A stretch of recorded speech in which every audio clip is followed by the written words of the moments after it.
যে যারা দোলা ঘোড়া এসব চড়ে এবং যাদের আশেপাশে 10-20 জন ঘোরে, তাদের লোকে মনে করে যে এরা কিছু একটা, তাছাড়া আর কাউকে মনে করে। এই কলিযুগের এরকম রীতি। এতে যে গোসাই এইভাবে করা হোক রন্ধন, তবু তো দারিদ্র দুঃখ না হয় খণ্ডন। ঘন ঘন হরি হরি বলি ছাড়োরা, ক্রুদ্ধ হয় গোসাই শুনিলে বড়রা। এই মতো বলে কৃষ্ণ ভক্তি শূন্য জ্ঞান, শুনি মহা দুঃখ পায় ভাগবত জ্ঞান। আরো পিছিয়ে দিতে কোথাও না শুনে কেহ কৃষ্ণের কীর্তন, দগ্ধ দেহে সকল সংসার অনন্তন। মানে এখানে কলিযুগের কিছু বিশেষ বর্ণনা হচ্ছে যে কেউ কোথাও না শুনে কেহ কৃষ্ণের কীর্তন, মানে এখন কোথাও কৃষ্ণের কীর্তন শোনা যায় না। তারপরে দগ্ধ দেখে সকল সংসার অনুক্ষণ, অনুক্ষণ যেন সংসার দগ্ধ হচ্ছে, আগুনে পুড়ে যাচ্ছে। দুঃখ বড় পায় বিশ্বরূপ ভগবান, এসব দেখে ওনার মনে দুঃখ। না শুনে অভীষ্ট কৃষ্ণ চন্দ্রের আখ্যান, গীতা ভাগবত যে যে জানে বা পড়ায়, কৃষ্ণ ভক্তি ব্যাখ্যা কারো নাই সে জিও পায়। বলছেন যারা যারা গীতা ভাগবত ভক্তি পড়ায়, তারা গীতা ভাগবত পড়ায়, তাদের আয়ুষের জিও পায় আসে না কৃষ্ণ ভক্তি কথায়। গীতা ভাগবত পড়াচ্ছে কিন্তু ভক্তি কথা তাদের মুখে নাই। কুতর্ক ঘুষিয়া সব অধ্যাপক মরে, ভক্তি হেন নাম নাহি জানাই সংসারে। সব কুতর্ক করে করে মরে, কিন্তু ভক্তি আছে সেটা জানার দরকার নাই। অদ্বৈত আচার্য আদি যত ভক্তগণ, জীবের কুমতি দেখি করায়ে ক্রন্দন। অদ্বৈত আচার্য সব কিছু করেন, সাথে আরো কিছু ভক্ত আছে, তারা জীবের দেখে, জীবের এই দশা দেখে ক্রন্দন করে। দুঃখ বিশ্বরূপ প্রভু মনে মনে গণে, তা দেখি বলো কুমুখ চলিলাম বনে। বলছেন দুঃখে তিনি মনে মনে ভাবেন যে আর দেখবো না, বনে যাব। উষাকালে বিশ্বরূপ পরিগঙ্গায় স্নান, অদ্বৈত সবাই আসি হয় উপস্থান। বিশ্বরূপ উষাকালে সকালবেলায় উঠে স্নান করে, গঙ্গায় স্নান করে। নিয়ম হলো সকালে স্নান করা। এবারে স্নান করে উনি কি করছেন, অদ্বৈত আচার্যের অধীনে দিয়েছে, পাঠশালায় পড়ে গিয়েছে। সর্বশাস্ত্রে বাখানেন কৃষ্ণ ভক্তি সার, শুনিয়া অদ্বৈত সুখে করেন হোমকার। সর্বশাস্ত্র পড়ে কৃষ্ণ ভক্তি সার যখন উনি বোঝেন অদ্বৈত আচার্য প্রভু, তখন হোমকার করে ওঠে। মানে সমস্ত শাস্ত্রেই কৃষ্ণ ভক্তি সার, এটাই তথ্য, কিন্তু সেটা সবাই বোঝেন। আবার কি বলছেন, পূজা ছাড়ি বিশ্বরূপে ধরি করে কোলে। মানে বিশ্বরূপ যখন ব্যাখ্যা করে সব শাস্ত্রের কৃষ্ণভক্তি সার, তখন উনি হোমকার করে ওঠেন। আর পূজা ছেড়ে তখন বিশ্বরূপকে কোলে করে। আনন্দে বৈষ্ণব সব হরি হরি বলে, জয় জয় নিতাই।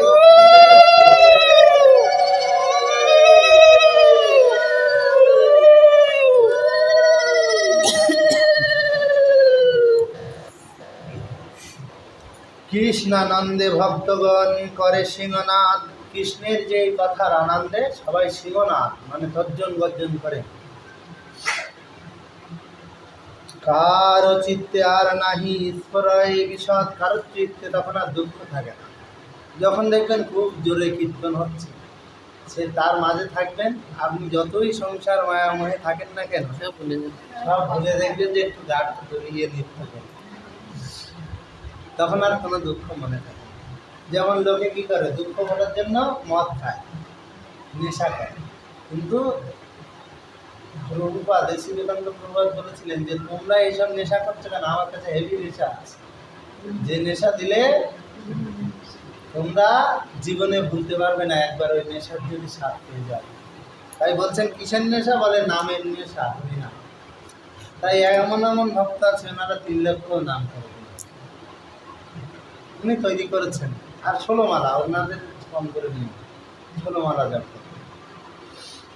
আর আমাদের ভক্তদের মধ্যে তো 16 মালা খুব কম করে, কারণ 16 মালা করতে প্রায় 2 ঘন্টা টাইম। 1.5 ঘন্টা লাগে। হ্যাঁ 1.5 ঘন্টা। আপনি হলেন এক্সপিরিয়েন্স মানুষ। 1.5 ঘন্টায় শেষ হবে 16। বিশ্বরূপ ছাড়ি কেহ নাহি, নাহি যায় ঘরে, বিশ্বরূপকে ছেড়ে কেউ ঘরে যায় না। বিশ্বরূপ এমন শাস্ত্র সিদ্ধান্ত কথা বলেন না, বিশ্বরূপ না এসে নেই আপন মন্দিরে, বিশ্বরূপ আর আসে না সহজে বাড়ি। ওই যে সীতা ঠাকুরানী আছে, মায়ের মতো যত্ন করে। রন্ধন করিয়া সচি বলে বিশ্বম্ভরে, তোমার এই অগ্রজে গিয়া আনা হয় সত্তরে।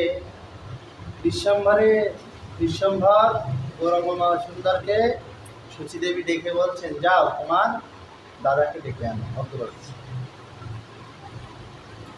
মায়ের আদেশে প্রভু অদ্বৈত সভায় আইলেন অগ্রজে লইবার ছলায়। মানে ছল করে, অগ্রজকে নেওয়ার ছল করে উনি অদ্বৈত আচার্যের সভায় এসেছেন। মানে ওনার ইচ্ছা যে আমি অদ্বৈত আচার্যের সভায় যাব, তাই উনি এসেছেন ছল করে, দাদার ডাকাচ্ছ। আসিয়া দেখেন প্রভু বৈষ্ণব মণ্ডল অন্নহান্যে করেন কৃষ্ণ কথন মঙ্গল। আসিয়া দেখছেন যে বৈষ্ণব মণ্ডল সবাই কৃষ্ণ কথা কীর্তন কথন করছে, বলছে। আপন প্রস্তাব শুনি শ্রী গৌর সুন্দর, সবারে করেন শুভ দৃষ্টি মনোহার। যখন উনি নিজের কথা শুনছেন তখন সবার প্রতি শুভ দৃষ্টিপাত করবেন। এই যে আমরা ভগবানের নাম করছি, উনি কিন্তু আমাদের প্রতিও শুভ দৃষ্টিপাত করবেন। কেন না, বলছে তো আমারই, না হলে আমার কথা শুনবে কেন? অন্য কারোর লোক হলে কি, যার ভালো লাগে না, তার প্রশংসা যদি কেউ করে তাহলে কি শুনতে ভালো লাগে? ওর কথা রাখ, তুই বলবি না একদম। আর যার কথা ভালো লাগে আরো বলো, আরো শুনি, দাঁড়িয়ে দাঁড়িয়ে শুনি।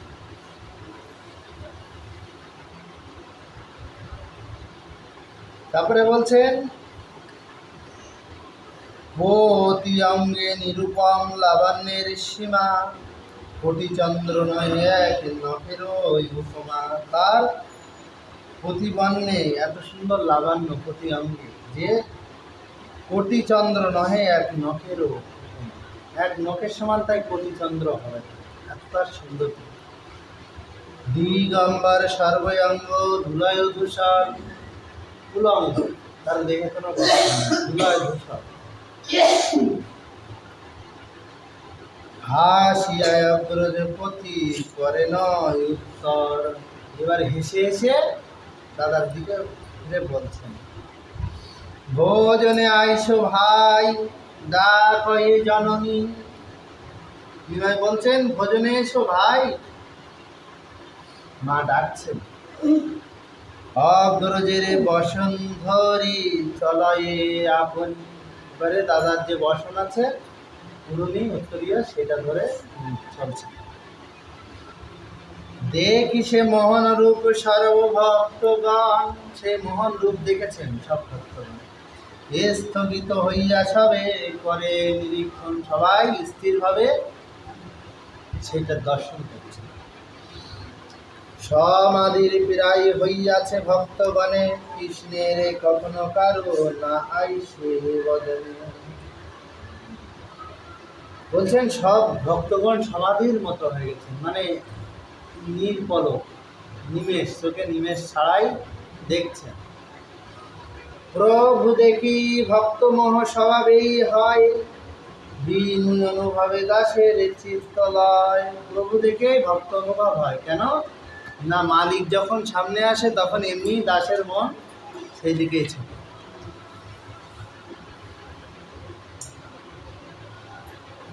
এই এ কথা বুঝিতে অন্যজনে নাহি পারে, এ রহস্য বিদিত কইলেন ভাগবতে, পরীক্ষিত শুনিলেন সুখদেব হইতে। বলছেন এইসব ভাগবতে আছে, পরীক্ষিত কে সুখদেব মহাশয় শুনিয়েছে। প্রসঙ্গে শুনহ ভাগবতের আখ্যান, সুখ পরীক্ষিত সংবাদ শুনয়ন পদ। এই প্রসঙ্গ ক্রমে শুনি সুখ আর পরীক্ষিত মহারাজের কথা বলছে। এই গৌরচন্দ্র যাবে জন্মিলা গোকুলে, শিশু সঙ্গে গৃহে গৃহে ক্রীড়া করি বুলে। যখন এই গৌরচন্দ্র গোকুলে জন্মিয়েছিলেন কৃষ্ণচন্দ্র রূপে, তখন তিনি শিশু সঙ্গে গৃহে গৃহে ক্রীড়া করতেন, ধুলোয় ক্রীড়া করতেন। জন্ম হইতে প্রভুর সকল গোপীগণে, নিজ পুত্র হইতেও করে স্নেহ মনে। সব গোপীগণ কি করতেন? কৃষ্ণের থেকেও বেশি, কৃষ্ণকে নিজের পুত্রের থেকেও বেশি স্নেহ করতেন। যদ্যপি ওই ঈশ্বর বুদ্ধে না জানে কৃষ্ণের স্বভাবেই পুত্র হইতে বড় স্নেহ করে। যদ্যপিও তারা ঈশ্বর বলে মনে করে না, কিন্তু তাও পুত্রের থেকে বেশি ভালোবাসে। শুনিয়া বিস্মিত বড় রাজা পরীক্ষিত, সুখ স্থানে জিজ্ঞাসেন হইয়া পুলকিত। এইসব কথা শুনে পরীক্ষিত রাজা সুখমণির কাছে শুনছেন। পরময় অদ্ভুত কথা কহিলা গোসাই। তুমি খুব ভালো কথা বলেছ সুখদেব মহাশয়, ত্রিভুবনে এমতো কোথাও শুনি নাই। ত্রিভুবনে এরকম কথা কোনোদিন শুনিনি। নিজ পুত্র হইতে পরত নাই কৃষ্ণের, নিজ পুত্রের থেকেও কেউ কি কৃষ্ণের পরত নাই, অন্যের ছেলে কৃষ্ণ, তাকে কি ভালোবাসতে পারে? কহ দেখি স্নেহ হইল কেমন প্রকারে, বলো দেখি কিভাবে এত বেশি স্নেহ হলো। শ্রী সুখ কহেন শুনো রাজা পরীক্ষিত, পরমাত্মা সর্বদেহে বল্লভ বিধি। বলছেন শোনো রাজা পরীক্ষিত, পরমাত্মা সর্বদেহে বল্লভ বিধি।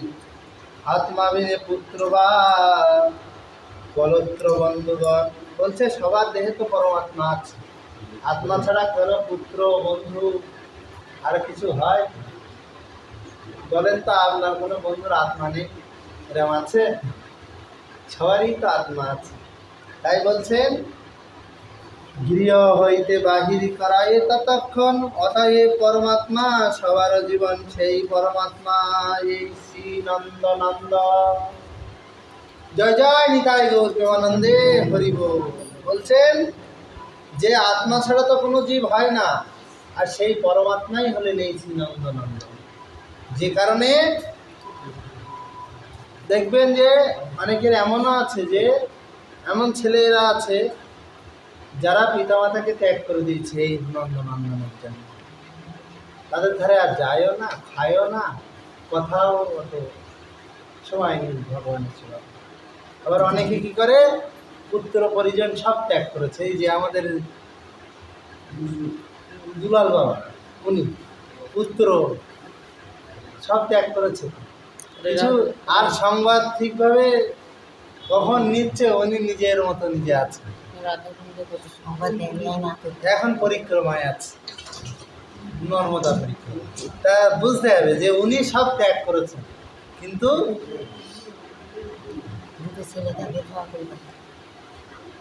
তাই বলছেন যে এই জন্য নন্দনন্দনকে বেশি যখন ভালোবাসা একবার নন্দনন্দনের প্রতি হয়ে যায়, তখন এই জগতের মায়ামোহ আর থাকে, সব ঘুচে যায়। আর পরমাত্মা রূপে আছেন তো, তাও তখনই নিজের পুত্র থেকে কন্যা, স্ত্রী, বান্ধব যত আছে সবার থেকেও নন্দনন্দন বেশি ভালো লাগে। অতএব পরমাত্মা স্বভাব কারণে কৃষ্ণের অধিক স্নেহ করে গোপীগণে। পরমাত্মার স্বভাবের জন্য কৃষ্ণকে বেশি ভালোবাসে।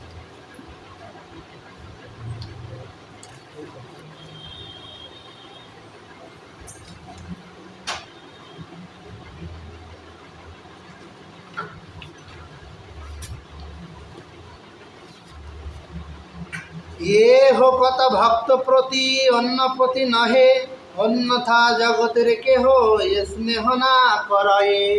এ কথা সব ভক্তদের জন্য, এ ওই সাধারণ মানুষের জন্য।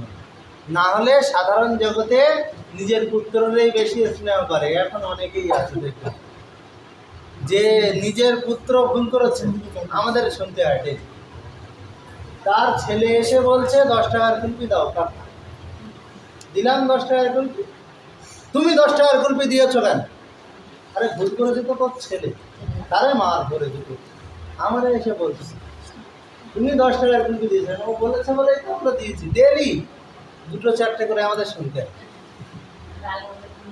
হ্যাঁ, এ হবেই যে তুমি দিয়েছো কেন 10 টাকা। আমি বলছি যা বলেছে তাই দিয়েছি, কিন্তু এই যার শাসন করবার দরকার তার করবে, যার শাসন করবার দরকার নেই নিজের পুত্রের প্রতি স্নেহের জন্য বাইরের লোককে শাসন করে। অনেক সময় ওই করতে গিয়ে অনেকে মার খেতে, কারণ তুমি আমাকে বলছো কেন, এই করতে কথা কাটাকাটি শুরু হয়ে গেল।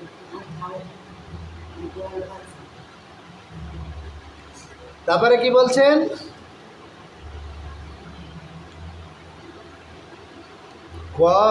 কংসরীর আত্মা কৃষ্ণ তবে হিংসা কেনে।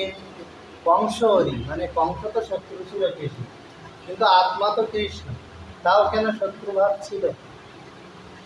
প্রশ্নটা খুব গুরুতর কিনা, যে কংস তো কংসের মধ্যেও তো কৃষ্ণের আত্মা আছে, পরমাত্মা আছেন, কিন্তু তাও না শত্রু ভাব কেন? পূর্ব অপরে আছে তার পূর্ব অপরাধে আছে তার কারণে, আগে অপরাধ আছে কৃষ্ণচন্দ্রের চরণে, সেই জন্য তার এই স্বভাব, বিরোধ স্বভাব। সহজে শর্করা মিষ্ট সর্বজনে জানে, কে হতিক্ত বা সে জিও বা দোষেরও কারণে। সবাই জানে যে চিনি মিষ্টি হয়, কিন্তু যার জ্বর হয়েছে, গালের স্বাদ চলে গেছে, সে কি বলবে মিষ্টি হয়। আমি একদিন একজনকে কুলপি দিয়েছি, বলছে তোমার কুলপি তিতি লাগছে। বলছে তোমার কি জ্বর হয়েছিল? বলে হ্যাঁ। বলছি বুঝে গেছি, পেয়ারা পাতা চাওয়া, তাহলে যদি গালের স্বাদটা ফিরে পাও।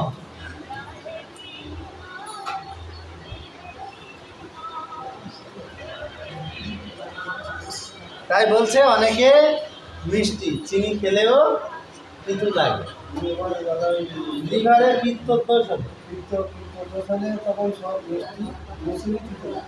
মিছুরিও তিতু লাগে, আবার মিছুরি খেতে খেতে একদিন মিষ্টি লাগে। সেজন্য এই ভাগবত কথা প্রথমে মনে হবে কি তিতু, ভালো লাগছে, কিন্তু শুনতে শুনতে শুনতে শুনতে একদিন মিষ্টি হয়েছে। তাই বলছেন বুঝুন না বুঝুন আসুন শুনুন, শুনলেই মঙ্গল হবে।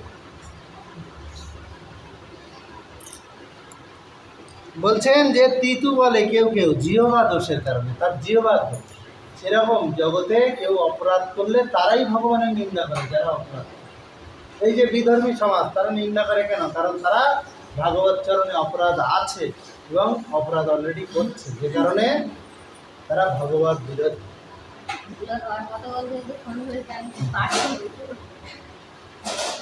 এই মতো সর্বমিষ্ট চৈতন্য গোসাই, এই নবদ্বীপেতে দেখিল সর্বজনে। বলছেন এই মতো চৈতন্য গোসাই সবার কাছে মিষ্টি, নবদ্বীপে সবাই দেখেছেন। তথাপিও কেহ না জানিল ভক্ত বিনে, কাজ সবাই বুঝতে পারেনি। কারা বুঝতে পেরেছে? যারা ভক্ত, মানে যার গালে স্বাদ আছে সে মিষ্টি বুঝতে পেরেছে, কিন্তু যার পিত্তদোষ হয়েছে, অপরাধ আছে, তারা বুঝতে পারে। ভক্তের যে চিত্ত প্রভু হরে সর্বতাই, বিহারয় নবদ্বীপে বৈকুণ্ঠের রায়। মহিয়া সবার চিত্ত প্রভু বিশ্বম্বর, অগ্রসর লইয়া চলিলেন নিজ ঘর। সবাইকে মোহ দশায় ফেলিয়ে গৌরাঙ্গ মহাপ্রভু এবারে অগ্রজের উত্তরীয় ধরে চলেছেন। মনে মনে চিন্তায় অদ্বৈত মহাশয়, অদ্বৈত প্রভু এবারে চিন্তা করছেন মনে মনে। প্রাকৃত মানুষ কভু এ বালক নয়, এ বালক সাধারণ মানুষ না। সর্ব বৈষ্ণবের প্রতি বলিলায় অদ্বৈত, কোন বস্তু এ বালক জানিহ নিশ্চিত। সব বৈষ্ণবের প্রতি এবার অদ্বৈত আচার্য বললেন, এ কোন বস্তু জানো নিশ্চিতভাবে। প্রশংসিতে লাগিলেন সর্বভক্তগণ, অপূর্ব শিশুর রূপ লাবণ্য কথন। তখন প্রশংসা করছেন সব ভক্তগণ, বলছেন আহ কি অপূর্ব শিশুর রূপ এবং তার লাবণ্যতা অদ্ভুত। কাপড় পরলে গোলাপের স্টাইল তার লাবণ্য। আমরা তো ড্রেস আপ করে রূপ দেখো, সব তো জামা কাপড়ের ড্রেস, আর ওনার অঙ্গে এত রূপবা। নাম মাত্র বিশ্বরূপ চলিলেন ঘরে, পুনঃ সেই আইলেন এই অদ্বৈত মন্দিরে। নাম মাত্র উনি গেছেন ঘরে, কিন্তু আবার এসেছেন অদ্বৈত মন্দিরে। না ভাই সংসার সুখ বিশ্বরূপের মনে, তার সংসার সুখ ভালো লাগে। গৃহে আইলেও গৃহ ব্যবহার না করে, গৃহে এলেও গৃহ ব্যবহার সে করে। নিরবধি থাকে বিষ্ণু গৃহের ভিতরে, ঘরে যে ঠাকুর ঘর আছে তার মধ্যে সব সময় থাকে না। বিবাহের উদ্যোগ করায় পিতা মাতা, শুনি বিশ্বরূপের মনে বড় পায় ব্যথা।